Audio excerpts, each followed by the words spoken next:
Assalamualaikum warahmatullahi wabarakatuh. Alhamdulillahi wassalatu wassalamu ala sayyidina Rasulillah wa ala alihi wa ashabihi wa mawalah. Wa ba'du fallahumma inna nas'aluka ilman nafi'a wa rizqan tayyiba wa amalan mutaqabbala wa sallallahu wa sallama wa baraka ala nabiyyina Muhammadin wa ala alihi wa ashabihi ajma'in walhamdulillahi rabbil alamin. Hadirin jamaah yang dimuliakan Allah Subhanahu wa taala, alhamdulillah kita bisa melanjutkan agenda kita ini. Semoga Allah tambahkan ilmu yang bermanfaat kepada kita semuanya dan semoga Allah ridhoi kita untuk bisa mengamalkan dalam keseharian. Amin ya rabbal alamin. Kita masuk ke ayat ke-17 dari surah An-Naml.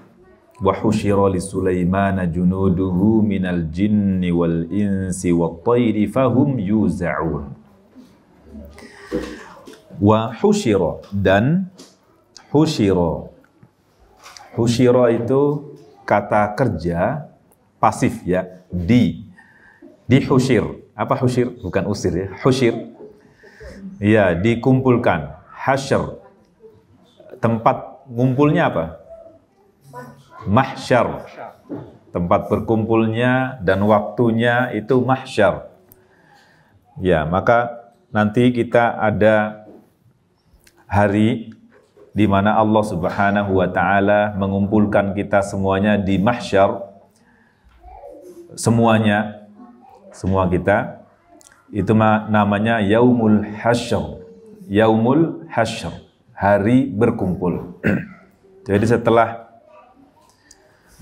proses bangkitnya kita kembali, jadi kan ketika bumi sudah diganti dengan bumi yang lain, lalu Allah turunkan hujan, terus kita tumbuh lagi seperti sedia kala, hidup lagi sebagai manusia dan digiring ke mahsyar. Kata Nabi, semuanya tidak mengenakan satu lembar kain pun. Aisyah radhiyallahu anha bertanya, "Ya Rasulullah, laki-laki ngeliat perempuan, perempuan lihat laki-laki dong." Kata Nabi SAW, perkara hari itu jauh lebih besar dan lebih berat dibandingkan dengan untuk saling melihat. Gitu. Jadi itu namanya yaumul hasyr. Semoga Allah selamatkan kita semuanya, karena kata Nabi pada hari itu di mahsyar itu matahari sejengkal dengan kepala kita, ada orang yang tenggelam oleh keringatnya, yang lain ada yang sampai ke pinggangnya, ada yang sampai ke lututnya. Semoga kita mendapat naungan Allah Subhanahu wa taala. Di hari tidak ada naungan lagi kecuali dari Allah Subhanahu wa taala. Semoga kita menjadi salah satu golongan yang mendapatkan naungan tersebut, yang mencintai karena Allah Subhanahu wa taala. Amin ya rabbal alamin. Nah, ini husyir itu artinya dikumpulkan. Dikumpulkan untuk Sulaiman, li Sulaiman. Dikumpulkan untuk Sulaiman. Siapa yang dikumpulkan itu? Junudnya, tentara-tentaranya. Junud itu bentuk jamak dari jund. Jadi tunggalnya jund. Jundun. Ya, jun itu tentara, junud jamaknya. Junuduhu maksudnya junudnya Nabi Sulaiman. Siapa yang mengumpulkan? Di sini tidak disebutkan. Tidak disebutkan, domirnya disembunyikan. Tapi jelas di sini adalah Allah Subhanahu wa taala. Sebagaimana tadi yang sebelumnya, ulimna, diajari, yang mengajar Allah Subhanahu wa taala. Wa utina, diberi, yang memberi Allah Subhanahu wa taala. Demikian juga di wa husyira, ini adalah Allah Subhanahu wa taala. Husyira dikumpulkan. Proses mengumpulkannya ini bukan sekadar mengumpulkan, tetapi hasyr itu untuk proses mengumpulkan jumlah yang dikumpulkan tidak terhingga banyaknya. Jadi kalau ngumpulin 2, 3 orang, 5 itu nggak disebut dengan hasyr. Hasyr itu jumlah yang banyak banget, yang banyak banget, yang banyak sekali ya. Maka di sini husyira li Sulaimana junuduhu. Ya. Dikumpulkanlah tentara-tentaranya Nabi Sulaiman itu, di antaranya min itu dari ya, maksudnya di antaranya al-jin, bangsa jin, wal ins, apa ins? Manusia, wat tair, tair burung. Ya, fahum, dan mereka itu berbaris, yuza, dibagi-bagi, berkelompok secara tertib. Gitu ya, fahum yuza'un. Wa husyira li Sulaimana junuduhu minal jinni wal insi wat tayri fahum yuza'un. Kita akan baca penjelasannya, nanti di akhir kita simpulkan ya. Wa husyira li Sulaimana junuduhu minal jinni wal insi fahum yuza'un. Ada nggak yang langsung hafal ayat tadi? Ya, kan cuma beberapa kata kan. Wa husyira li Sulaimana junuduhu minal jinni wal insi wat tayri fahum yuza'un. Hafal itu langsung. Ya, dibimbing insyaallah, semoga Allah mudahkan ngafal insyaallah. Sebenarnya kalau kita yang dewasa-dewasa ini ngafal itu jangan dipaksa pertama. Anak-anak juga jangan dipaksa juga sih. Jadi ngafal jangan dipaksa, karena kalau dipaksa akan tertekan dan susah keluarnya. Yang kedua, karena kita dewasa dan kita lebih mengedepankan nalar, itu mending difahami dulu. Jadi kalau model menghafalnya anak-anak itu dengan sering mengulang, orang dewasa semakin sering mengulang makin pusing. Gitu. Setengah jam nggak dapat, ya nggak dapat kalau nggak difahami. Pahami dulu, dikit demi sedikit, insya Allah lebih mudah untuk mengingat. Insya Allah. Ya, semoga Allah mudahkan semuanya. Kayaknya kalau kita ngafal tiap hari bareng-bareng, selesai bareng-bareng nggak ya? Kalau bareng-bareng, insya Allah. Ya, perlahan, semoga Allah ridhai semuanya. Di antara hikmah dan manfaat kita berkumpul seperti ini adalah bisa sharing pengalaman. Sharing pengalaman itu tidak harus menyampaikan pesan, tapi ada amalan-amalan yang boleh jadi kita serap dari orang lain.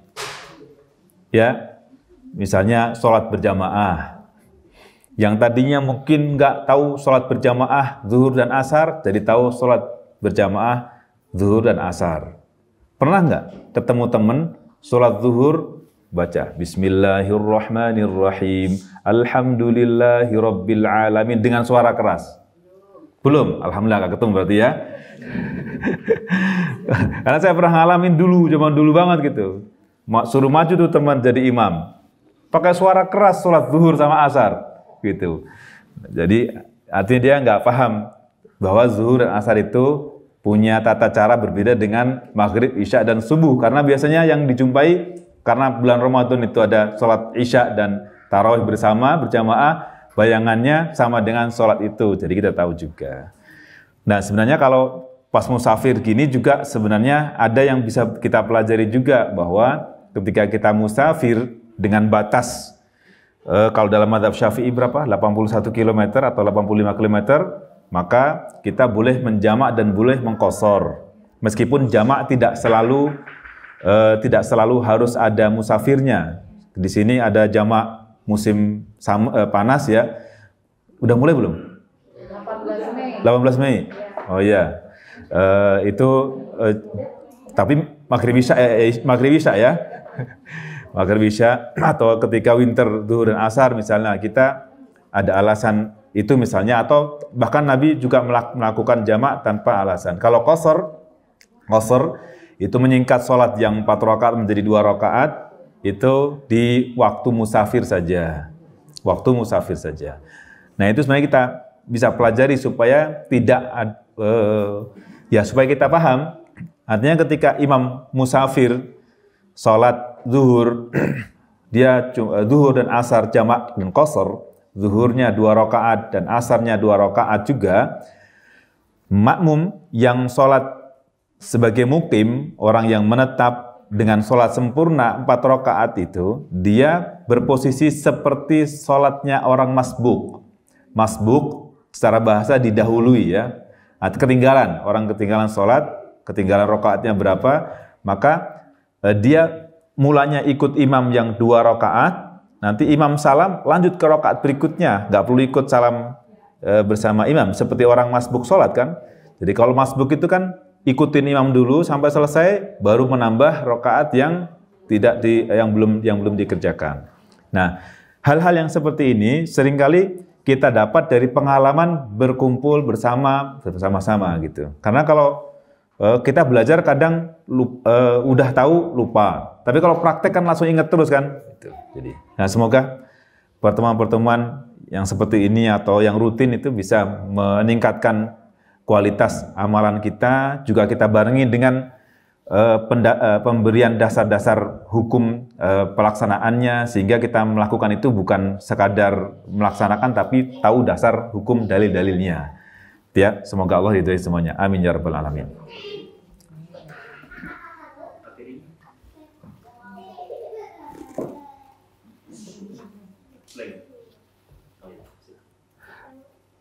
Tapi sampai di mana tadi?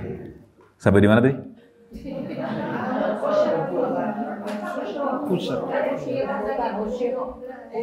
Ya, tadi husyira ya. Betul sih, tapi saya mau ngomong apa tadi ya? Wahush ya. Oh, ngafal. Ya, ngafal. Jadi ngafal itu jangan dipaksa tadi ya. Insya Allah semua bisa hafal tanpa sengaja. Yang penting punya keseriusan, difahami dulu. Insya Allah Allah mudahkan. Dan yang dihafal itu kalau kira-kira usianya itu kata orang Jawa apa? Nggak nyanda ya. Ya. Kata orang sini nggak syafen lah gitu ya. Kalau nggak syafen usianya kira-kira udah terlalu lanjut itu, pilih surah-surah pilihan aja lah. Itu. Jangan ya pilihan tuh Al-Baqarah masuk pilihan nggak? Kan? Ya minimal yang sering diulang, misalnya surah Al-Mulk setiap malam itu, atau surah Yasin atau Al-Kahfi setiap minggu, setiap Jumat atau malam Jumat itu kan sering diulang dan akan lebih familiar oleh kita. Al-Mulk itu kan ada fadilah, keutamaan, dapat syafaat gitu. Nah itu sebenarnya dengan pembiasaan itu kita insya Allah bisa hafal, ya kan? Coba lihat tuh kakak-kakak, nenek-nenek yang biasa dari zaman dulu baca surah Yasin itu, pegang buku Yasin kebalik aja dia bisa baca dia. Teman saya Ustadz, ada seorang Ustadz cerita dia, nyaknya, ibunya baca buku Yasin, dibalik, nyak kebalik itu. Kata dia, mana yang kebalik? Orang bener kok. Mau dikirain kebalik bacaan ayatnya, tapi itu kebalik bukunya. Jadi udah nggak perhatiin lagi bukunya kebalik atau nggak balik kan? Karena apa? Karena saking seringnya. Iya. Jadi hafal kan? Insya Allah dengan berulang terus, atau hafalin yang paling sering diulang ayat kursi, apa itu kan? Amalan-amalan harian lah gitu. Itu insya Allah bermanfaat insya Allah. Itu kalau sekiranya umurnya nggak syafen lagi ya. Tapi kalau misalkan masih muda-muda, ya punya target bisa selesai. Amin ya rabbal alamin. Ya, yang penting jangan putus asa dulu. Nyobain dulu gitu. Kalau ngafal itu pertama mudah insya Allah. Nanti akan ada saatnya mendapati kesulitan. Itu harus dijamin itu. Pasti ya ketemu. Kalau nggak ketemu kesulitan, ya berarti tunggu dulu. akan ketemu. Tapi kalau kita bisa melalui itu, insya Allah lewat. Nanti akan ketemu lagi, ada saat-saatnya, ada momen yang kita mendapati kesulitan. Sebenarnya bukan kesulitan, menurut saya hanya ada tempat-tempat tertentu yang perlu perhatian khusus oleh kita. Dalami lagi. Gitu. Baik, lanjut ya. Wa husyira li Sulaiman. Jadi husyira itu annahum jam'un azim, bahwa yang dikumpulkan itu adalah kelompok besar. Kelompok besar. Fala yuqalu hasyrun ala tsnaini wa thalatha. Maka tidak disebut hasyr kalau yang dikumpulkan cuma 2 atau 3 orang saja atau 3 kelompok, 2 kelompok saja. Jadi jumlahnya sangat banyak, sangat besar. Gitu. Nggak tahu di film Sulaiman digambarkan nggak itu? Ada yang filmnya? Iya, itu dikumpulin banyak. Tapi Musa ya deh. Iya. Jadi itu maksud dengan hasyr. Jadi menunjukkan betapa banyaknya jin, manusia dan burung. Apakah cuma 3 kelompok ini?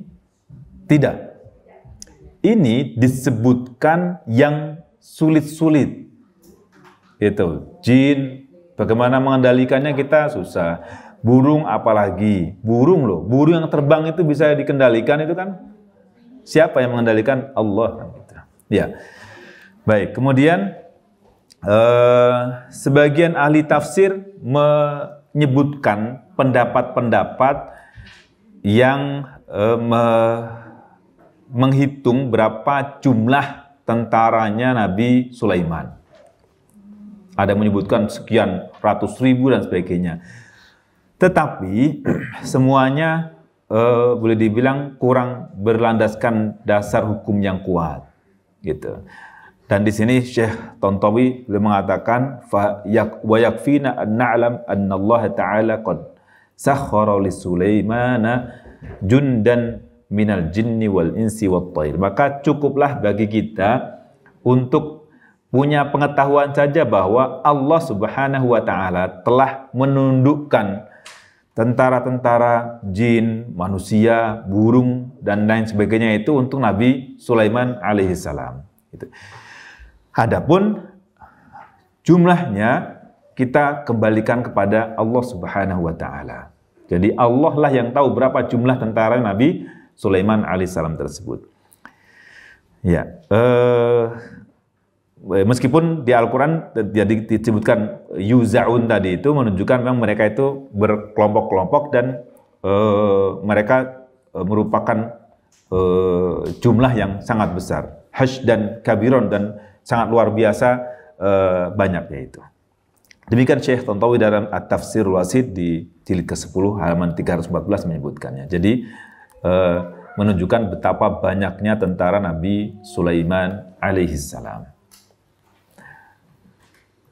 Jangan-jangan semua penduduknya jadi tentara. Gimana? Jadi tentara nggak kira-kira? Tapi pastinya semua warganya Nabi Sulaiman itu, baik manusia ataupun bukan manusia, mereka menjadi orang-orang yang memang mendukung kerajaan kekuasaan Nabi Sulaiman alaihissalam. Baik. Di sini dijelaskan bahwa ada 3 kelompok tentaranya. Yang pertama dari kelompok jin. Di sini dijelaskan oleh Syekh Ibnu Ashur litaujihil quwal khafiyah, untuk menunjukkan kekuatan yang tersembunyi. Jin itu ini sebagai simbol kekuatan tersembunyi.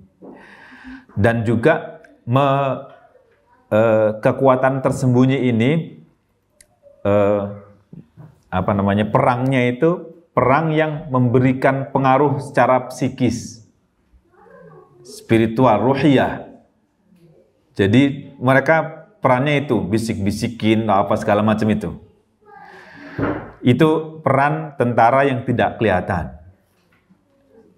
Kalau sekarang apa? Buzzer? Buzzer? Spy. Mungkin juga ya, meskipun mereka kelihatan tapi aksinya nggak kelihatan mungkin ya. Gitu. Iya, itu kan tentara juga kan itu. Iya, karena kita kalau Nabi Sulaiman alaihissalam punya kemampuan untuk itu, tetapi kita umat Nabi Muhammad SAW tidak diizinkan untuk itu. Secara syariat berbeda antara syariatnya Nabi Sulaiman alaihissalam dengan kita semuanya ya. Kalau kita coba perhatikan di surah Al-Baqarah disebut juga tentang Nabi Sulaiman alaihissalam bagaimana beliau pada masa itu memang sedang masa jaya-jayanya penyihir dan sebagainya ya, termasuk juga kelompok jin dan yang lain-lainnya. Tetapi ini kekhususan yang dimiliki oleh Nabi Sulaiman alaihissalam yang bukan suatu yang diperbolehkan bagi kita semuanya. Baik. Jadi bukan berarti nanti kita punya tentara jin gitu dikumpulin. Enggak ya. Atau mungkin sebagian orang yang katanya ada apa sih? Khadam atau ya khadam dan sebagainya, itu sebenarnya perlu ditilik kembali tentang hal itu ya. Karena kalau kita minta pertolongan kepada jin, kita perhatikan di surah Al-Jin, wa annahu kana rijalun minal insi ya'udzuna birijalim minal jinni fazaduhum rahaqa. Riwayat yang lain baca wa innahu kana rijalun minal insi, bahwa ada sekelompok manusia, mereka itu minta perlindungan kepada kelompok jin. Fazaduhum rahaqa. Jin itu enggak menambah kecuali ke dosa saja. Jadi kita nggak boleh minta tolong kepada mereka, dan sebenarnya kita lebih kuat dari mereka, insya Allah. Yang pertama ya, kelompok jin. Dan sekarang datang ke sini juga kan, jin itu datang majelis-majelis ilmu, datang mendengarkan Al-Quran, gitu. Insya Allah. Kita dakwah juga, meskipun kita nggak ngelihat, tidak ada yang lihat ya. Alhamdulillah baik. Mereka juga menyimak kajian kita. Saya juga nggak ngelihat juga. Aman, jangan ngelihat. Aman. Dan alhamdulillahnya kita tuh tidak tahu hal yang ghaib. Kata Nabi, kalau kamu tahu hal yang ghaib sebagaimana aku tahu, pasti kamu akan banyak menangis dan akan susah tersenyum, ketawa. Nah, kita bisa ketawa karena apa? Karena kita nggak tahu sesuatu yang dibalik yang ghaib kan gitu.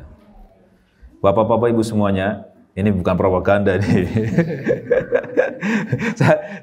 Waktu itu saya baca artikel bagaimana kita itu bisa hidup tenang. Itu tulisan di majalah pesawat, bagaimana kita bisa hidup tenang. Itu karena kita tidak tahu bahaya yang mengancam kita. Ibu bapak kalau sekiranya makan sambal kan, suka sambal nggak? Suka sambal kan? Tapi kalau kita sebelum makan itu kita pakai mikroskop dulu tuh, kita perbesar gitu, kita nggak jadi makan tuh, ya kan? Kenapa? Itu bukan yang gaib loh, sesuatu yang kecil detail, bukan gaib, tapi kita nggak ngelihat. Itu aja kita kalau pas melihat langsung serem kan, langsung nggak doyan makan sambal lagi tuh. Bikin orang nggak suka sambal misalnya. Jadi kita bersyukur tidak tahu hal-hal yang gaib. Begitu juga Nabi, para Rasul itu tidak tahu yang gaib kecuali yang Allah wahyukan. Iya, kalau yang gaib semuanya tahu, ya akan susah untuk hidup karena ada hal-hal yang membuat kita tidak tenang. Termasuk juga yang gaib juga yang dirahasiakan untuk kita adalah kematian kan. Kematian itu kita nggak tahu kapan mati.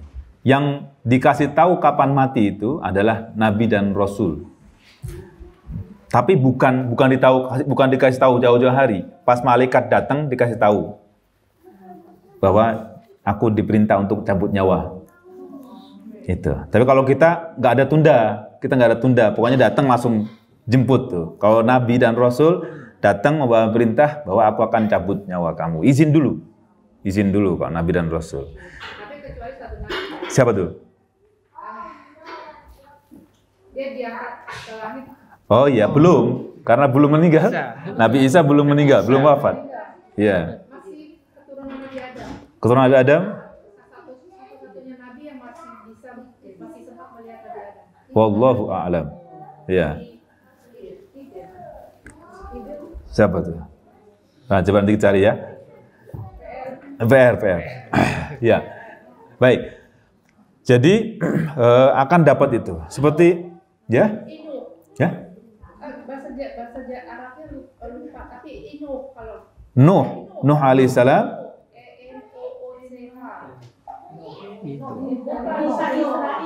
Bukan Nuh. Kadir apa ya? Wallahu a'lam.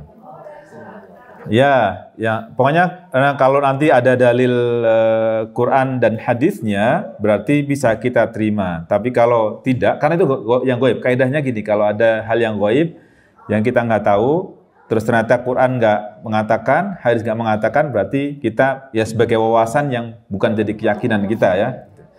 Ya kembali ke tadi bahwa Nabi dan Rasul itu dikasih tahu dulu. Ada kalau Bapak Ibu semuanya Allah izinkan untuk ziarah makamnya Nabi Musa alaihissalam di Yordania, itu di makamnya ditulisin hadis Nabi SAW, hadis Sahih Bukhari. Semoga Allah izinkan ke sana insyaallah. Amin ya rabbal alamin. Itu ditulisin bahwa Nabi Rasulullah SAW mengatakan bahwa datanglah malaikat maut menjemput akan mencabut nyawa Nabi Musa alaihissalam. Masuklah tiba-tiba di kamarnya. Gitu. Terus katanya aku mau malaikat yang mau nyabut nyawa. Nabi Musa nggak percaya kan, langsung ditampar malaikat. Sampai lepas ininya. Nih rahang bawahnya lepas ini. Sampai akhirnya rusaklah nih mukanya rusak, kepala rusak. Gitu. Akhirnya malaikat maut kembali ke Allah Subhanahu Wa Taala. Lapor gitu. Benar ini di Sahih Bukhari loh, di Sahih Bukhari lapor. Ya Allah, engkau utus aku kepada nabi yang dia nggak ridho untuk dicabut nyawanya, gitu. Terus akhirnya dikembalikan lagi seperti semula, datang lagi ke situ, memperkuat lagi. Katanya ada pesan dari Allah Subhanahu Wa Taala, kalau kamu mau ditunda masa kematian kamu kapan meninggal dunia, maka letakkan telapak tanganmu ke badan sapi, berapa jumlah bulu yang tertutup oleh telapak tangan kamu, itu per bulunya 1 tahun. Itu. Per tahun. Kalau kita kira-kira milih ditunda apa milih cepat? Nabi Musa alaihissalam bilang, kalau kamu benar begitu, maka sekarang juga aku mau meninggal dunia. Ya, Idris? Oh, ya. Wallahu a'lam. Ya, baik. Wallahu a'lam ya. Jadi dari Nabi Musa alaihissalam pada akhirnya ya meninggal dunia cepat. Kalau mau dan nutup telapak tangan sejumlah berapa bulunya itu per bulunya setahun itu. Tapi dia enggak, dia ingin segera berjumpa dengan Allah Subhanahu Wa Taala. Semoga kita jadi hamba-hamba yang rindu berjumpa dengan Allah Subhanahu Wa Taala dan Allah sucikan kita dari dosa-dosa. Amin ya rabbal alamin.